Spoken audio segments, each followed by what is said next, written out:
कांग्रेस और कांग्रेस के नेता, खास तौर पर राहुल जी, जब तक इस बात को समझेंगे नहीं कि यहाँ पे वोट चोरी नहीं, उनका जनादेश चोरी हो चुका है भाई।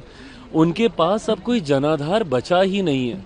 और जब तक ये बहानेबाजी बनाते रहेंगे और ये आत्ममंथन नहीं करेंगे कि कारण क्या है कि एक के बाद एक के बाद एक के बाद ये चुनाव हार रहे हैं, अलग अलग राज्यों में चुनाव हार रहे हैं, लोकसभा के चुनाव में जनता बार बार इनको नकार रही है। कभी चौकीदार को चोर मान लेते हैं, कभी वोट को चुराने वाले सत्ता पक्ष को ये मान लेते हैं।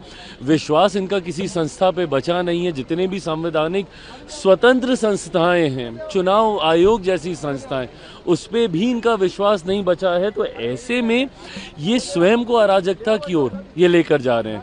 राहुल जी को अब ये समझना होगा, पूरी कांग्रेस पार्टी को समझना होगा कि बात वोट चोरी की नहीं है, आपके जनाधार चोरी की है, जो अब आपके पास नहीं रहा। आज की तारीख में आपका जनाधार, जनता का विश्वास आप पूरी तरीके से खो चुके हैं।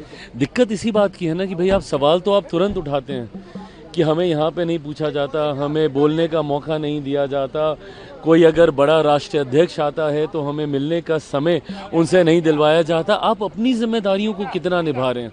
जब सदन में बड़ी से बड़े विषयों को लेकर बहस होती है, चर्चा होती है, एलओपी होने के बावजूद आप सदन से आप नदारत रहते हैं।